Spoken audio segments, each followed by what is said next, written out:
All right, time is just past 9:45 p.m. on Tuesday evening. Thanks for joining us and keeping an eye on what's going on with the weather out there. We're having some trouble getting onto Tumblr. Not too sure what it is. The gremlins are back, unfortunately, so we'll be posting this to Tumblr and to all my other social media accounts in the near future. So if you'd like to find out more about what's going on out there, stay tuned. We'll be posting it on other places as well as on the YouTube channel, which is going to be a busy place in the next couple of days as we see again the potential for more tropical activity. And we'll talk more about what's going on with the hurricane forecast if you missed that last week Tuesday, and how you can watch me talk a little bit more about what's going on out there. I'm Chief Meteorologist Austen Onek, keeping an eye on what's going on throughout the rest of the forecast period through the next couple of days and into this weekend, the first weekend of June coming our direction. So it's not looking too bad, but it is looking much warmer. Add to that, we've got again a look at El Nino. We see again the potential for again more areas of showers and thunderstorms every single day, little if anything happening in the way of anything cooling off anytime soon. So for right now, if you have any plans for outdoors, it is going to be necessary to stay as cool as possible, dress as cool as possible, because as you get into those warm, even hot, muggy conditions into and around the areas for right now. But again, that could be a bit of an issue. Again, in the long-term forecast, we're that close to summertime, so yeah, we're expecting some pretty toasty numbers coming our way in the semi-near future, so stay tuned for more on that. Let's go ahead and get going. Let's start with the almanac for this Tuesday afternoon and evening. High temperatures making their way to right about where they should be. Normal for this time of the year, 84. We managed to 85. Reverse those numbers. That's our low temperature for the day. That was at least a little bit below normal, so that was nice. Not anywhere close to our record low, which hasn't been broken since 1889. So also needing, again, an inch and 2/3 to make up just for the month. We're not going to be doing that, so this is going to go down as a very dry month into late May, and we're now behind 2 1/3 inches for the entire year. Drought conditions, again, not really that bad for right now, but definitely on the dry side for the time being. Thanks to our own Emily Casulo for sending in a very nice picture from dinner a couple of weeks ago at the Boathouse Restaurant, looking over the Tennessee River at sunset. Beautiful view there. A little hazy thanks to those areas of wildfire smoke back up into around parts of Canada. If you've got pictures, send them in. Let's see them. Let's show them to everybody else and give them an idea as to what you are looking like out there, and giving again a good opportunity to again see a little bit more about what you're seeing. Drop into the comments section of our station's social media pages, and again you can just email them to us at pictures@wdef.com. Good opportunity again to see what everybody else is seeing, and we will be posting these pictures to the social media pages, so go ahead and drop by and see more about that. Currently, again, right before 10 o'clock on Tuesday evening, traffic at Highway 64 and 153 at Lee Point moving along pretty nicely at this time. Post rush hour, not seeing any problems for travel in and around the area of 75 north to 25 west, 24 west on the CHI Memorial Stadium camera. And from downtown Chattanooga, bright, a little bit on the partly to mostly cloudy skies upstairs, seeing those clouds breaking up from time to time, but you can see a little bit more of them with the sky shine taking place from the ground upwards, illuminating the cloud deck from beneath. That's our Island Cove Marina and Resort camera on Tuesday evening. Temperatures are mild. It's pleasant. It's just after sunset. Winds are calm. Humidity is not totally terrible, but over the next several days, we are going to be seeing the potential of some much warmer conditions as we get into around Saturday and Sunday. I don't think we're talking heat wave, but I do think that we've seen the end of the spring-like temperatures for a while, and next week looks to be even warmer as we see numbers back in the high 80s to the lower 90s. So get set for some very warm conditions out there, and for the possibility of maybe the tropics interfering with a few things over the course of the next few days. A few speckles of rain showers taking place on Titan radar. Again, really not much out there for this time, but most of the activity, the heaviest activity, south of Knoxville back to around western North Carolina, and beyond that we just don't really have much taking place for now. So that's, again, good news for anybody traveling out there.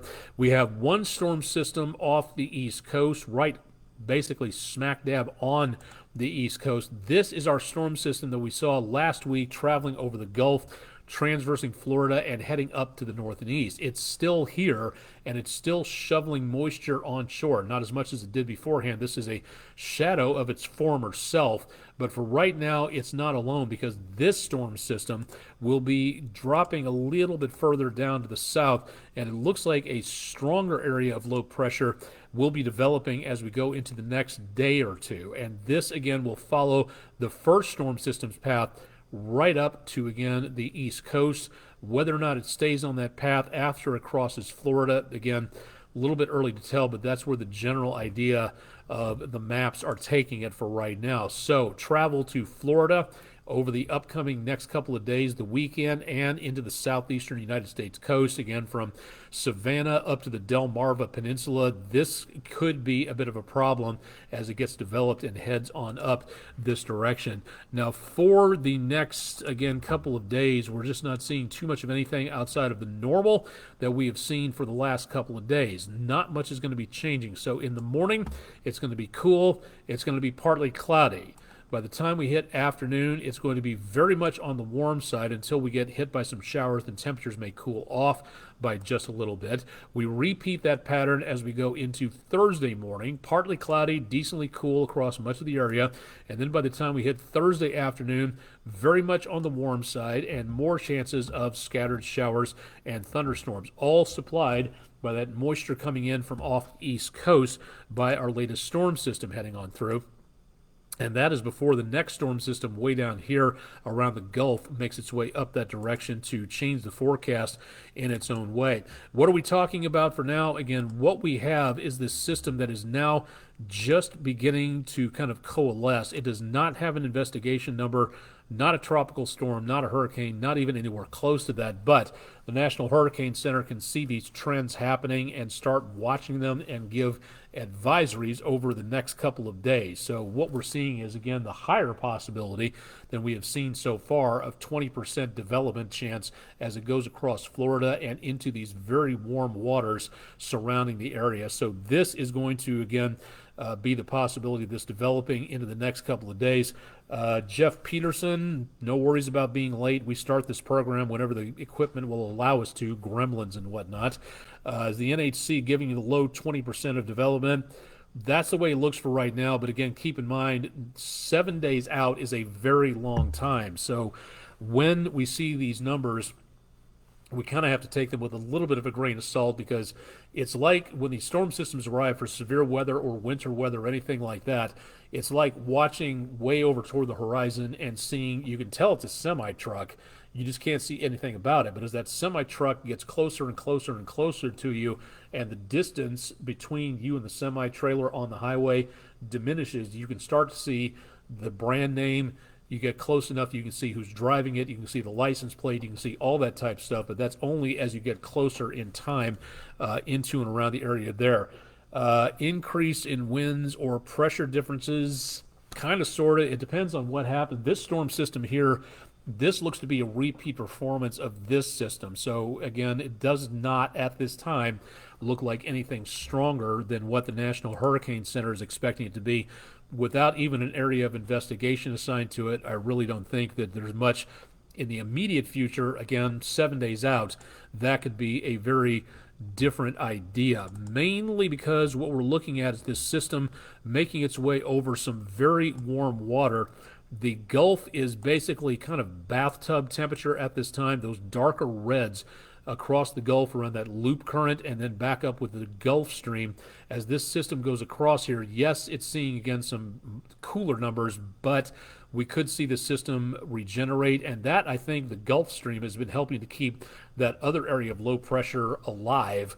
On life support, yes, but alive for just a little bit. So as it crosses over these warmer waters, I am expecting the potential of some redevelopment, some strengthening coming up, I should say, but most of what we're seeing here for right now is very preliminary, so that is something that we will have to watch. Again, if you're heading to anywhere from the Panhandle, Miami, the Keys, out into the Caribbean, or up the East Coast, I would watch this with a lot of interest over the next couple of days. So keep it tuned to News 12, and we'll keep you advised on that. The rest of the Atlantic, again, outside of the system in the Atlantic, we are really seeing not much of anything else develop anywhere so far. Part of that is due to, again, the temperatures of the ocean not really responding great at this time to any development. There's no major systems coming in from off of Africa. There's a lot of dust in the atmosphere coming in from the Sahara. So for right now, it's not really looking like a great deal of major problems coming on through, and hopefully it stays that way. But again, that's something to watch as we get into the next couple of days, because by the time we hit the weekend, there is the sign that we are going to be processing in the potential of some more breezy conditions, especially with waves increasing, but that's about what we saw with the last system that is currently sitting right about here. So again, it's not much, but it is a potential. So that's something that we need to watch out there for now. What effect will it have on our weather? That's a very good question, because as of right now, I'm really not seeing much of anything that's going to indicate a major change in our temperatures or in our chances of rainfall. We're going to be seeing about equal chances of rain every single day, which is to say pulse, just again, popcorn type showers and thunderstorms like we're seeing right now. Maybe some rumbles of thunder taking place, so we've thrown the thunderstorms in the forecast, but again, we're talking 20-30% coverage chance at best, so we're just not getting in a lot of many things in the way of problems into and around the area. So it doesn't look like a huge change in our forecast. Now the temperatures, that's a different story. Over the next few days, that warm air continues from the Gulf, and that really raises our numbers to the high 80s to the lower 90s. I really hate putting these in here because that kind of means we're looking at the end of the very nice numbers. Technically, again, it really doesn't matter, because by the time you get into the high 80s, lower 90s, hot is hot is hot at some point. So it doesn't really matter whether it's 90 or 89. It's going to be kind of sultry out there. So we'll be looking at these temperatures over the next several days, staying very stable, little, if anything, really changing anytime soon. It'd be nice, but I think spring is basically over with, and we are starting meteorological summer the day after tomorrow. So that is an important day to keep track of what's going on climatologically. I'll have more on that coming up on News 12 in the near future on that. Jeff Peterson, opportunity to fly in a C-130 Hurricane Hunter. I'd love to be able to hear about that. We may have to talk about that at some point in time. I've never been on one. The weather personnel at my last station, all of them got to go. I did not, unfortunately, so would love to be able to see that. Just have not had the chance to actually be able to be on one of those things, so it would be nice to be able to see that at some point in time. Currently, again, if you'd like to know more about what we're looking at for the outlook, last Thursday, NOAA held their meeting, again, their press conference, to be able to announce what's going on with the hurricane season. And as of right now, they're predicting near to just below normal. That, again, for the last few years, we've had normal conditions of, again, a few storms out there. We've had a lot of active seasons in the last few years. Now it appears they're going to be hovering right around normal to just below normal in the next few weeks and months. So that's going to be important to watch how that pans out. And what we're talking about for now, if you missed the press conference, is we're going to be looking at 12 to 17 named storms, 5 to 9 of those storms becoming hurricanes, and of those hurricanes, 1 to 4 become major. That's category 3 and upwards. So that is the current forecast that we're going to wind up, again, odds are for right now, according to all the algorithms and everything else, winding up with just about a near normal season. Now, again, it depends a lot, this forecast, and they say so in the press conference on here, that this is going to depend a lot on what El Nino is doing.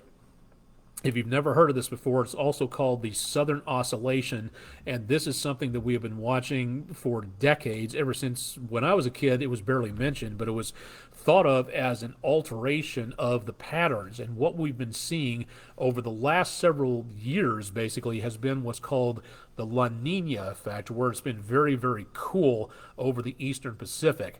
When it gets very, very warm, that changes from the cooler waters of La Nina to the warmer waters of the effect known as El Nino. Now that is going to be doing a job of changing our forecast, and the waters here, a continent away from the Atlantic, if this gets warm enough, it changes the air patterns above the water's surface, and it causes moisture to flow in a different direction. It can take storm impulses and quash them or drive them in different directions. It looks like right now that we're going to be seeing, according to the forecast, with El Nino in play, we're going to be seeing less possible conditions for storms here. That doesn't mean to say impossible, it just means less than average, and a higher possibility of storms forming in the eastern Pacific. So that is something that, again, we're going to be watching with a lot of interest in the next several weeks and months. It's not to El Nino status just yet. It is very, very close. There's a line between El Nino, again, with the warmer waters, and La Nina, and we are right about at that translation point to where we cross from one to the other. And it's possible, according to some of the Southern Oscillation forecasts, that we may see a strong El Nino this time around, and that again could alter the forecast over here very, very easily. There is also a lot of warming of the waters around the globe, so it's possible that in the Indian Ocean, and this is really interesting to see the warm waters of the Gulf Stream even warmer than usual here, but then way, way up into the Arctic, over portions north of Russia, there are some very warm waters taking place here. Not good news when it comes to things like climate change, and exceptionally warm already in the northern hemisphere in parts of the Indian Ocean and all the way back into and around portions of the Pacific. So again, this could be a very interesting season in all the different world's oceans, but for right now, concentrating on what's going on here off the coast of South America, this is what we may see coming into play to alter our seasons back into around portions of the Atlantic.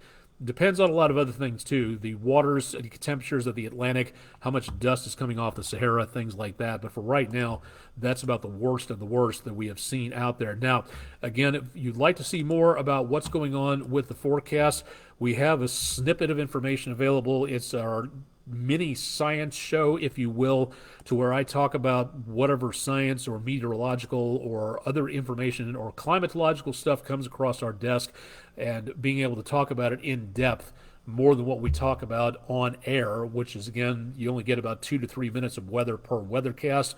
If you'd like to know more about the NOAA hurricane forecast, I talk about it in detail on our program called the What I Want to Know Show, and it talks about, I give you about 10 to 11 minutes as to what we're seeing with this forecast and where you can get more information and how you can track the storms out there, being weather aware all the way through the season. And all you have to do is go to my YouTube page. Again, that's Meteorologist Austen Onek on YouTube. You'll find me out there someplace, and we'll be posting this to the News 12 site as well if you'd like to learn more about what's going on. So join me on this week's What I Want to Know show as we're coming up on Lightning Safety Awareness Week. We're going to be talking about lightning safety in about a week or so. And if you've got topics, let me know what you want to tackle, and we'll answer more questions as we go along. So stay tuned for a lot more out there as we join up with whatever's happening in the world of science and weather and everything else. The semester is basically over with.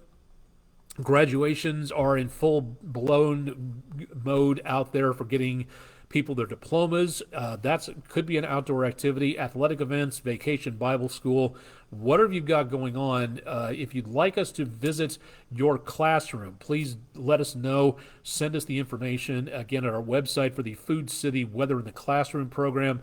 Class size, class level, special weather topics you'd like us to discuss, and give us, again, a range of dates and times if you have those available, and send them to us at our website, wdef.com/weather, and click on Weather in the Classroom. A lot of summer camps going on out there, and time to discuss weather safety is always prime time information, so let us know what we can do to let your students know more about how cool weather is and what exactly it is that they're looking for out there. Also, don't forget, again, now when nothing is going on is the perfect time to get a weather radio, get it programmed. We can help you do that, so please see what's going on with that, and we can help you program that at wdef.com/weather. If you're watching this pre-11 o'clock Tuesday evening, head out, and if the skies are clear enough, look to the northwest. Tonight was a double whammy.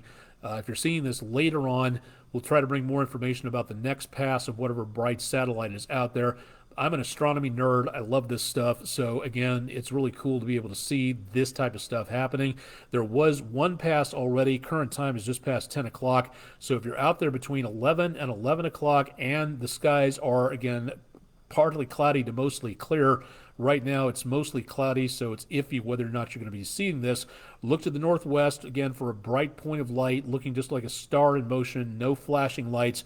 And between 11 o'clock in the northwest and 11:03 in the southwest, you'll see that bright star passing on through and fading into Earth's shadow. I use the website heavens-above.com. Great place to plug in your location, your time zone, and giving ideas to what it looks like out there, what's going to be flying overhead, and when you can see them. Really cool for backyard astronomy and to get your kids interested in things like that. For right now, Jeff Peterson, the different aircraft, yes, I did, and I believe the mid-level ones, the Gulfstreams, are named after certain Muppets, if I'm not mistaken. I believe there's a Kermit and a Miss Piggy, and if I'm not mistaken, there's a Gonzo, but I'm not too sure if that's the plane classes out there. Could be, but don't quote me on that. So that'd be a good weather topic one of these days to feature online. I'll see if I can hunt those down and start talking weather and Muppets. That would be a nice little combination there. That'll wrap it up for tonight. Again, we don't have much going on with that storm in the Gulf yet, but whether or not we see that in the next couple of days, that could be a bit of a change. So that's something to watch if you have any plans for travel. East Coast, Gulf Coast, Florida, Keys, Caribbean, anything like that. Hopefully no more ships sail through the direct heart of that storm, and a lot of passengers got roughed up on that one cruise ship. So hopefully the next captains that come along know to sail around that system. And also I'm glad to see that there is none of anything in the way of the storm struck without warning. That is very old, very tired, and very wrong these days when it comes to all the information that we have. So I think something went wrong on that cruise line, or somebody wasn't paying attention somewhere, because that was a very nasty shock to those passengers going on through there. No idea why that happened. Looking forward to explanations from the company, but again, that's another topic for another time. Contact me directly at our website, wdef.com/weather. My email address, aonek@wdef.com. Chip Chapman will have your forecast bright and early tomorrow morning, and of course, we'll have more details on your forecast all the way throughout the rest of the week, so keep it tuned to News 12 on air and online. We'll keep you advised, and tune in if you're watching again before 11 o'clock Tuesday. Tune in for our live broadcast tonight, and we'll give you an idea as to what to look for overnight and the 7-day forecast update into the next few days. I'm Chief Meteorologist Austen Onek. You've been watching Weather Overtime, our exclusive video weather blog from downtown Chattanooga on News 12. Thanks for joining us, and stay tuned for more with News 12 on air and online.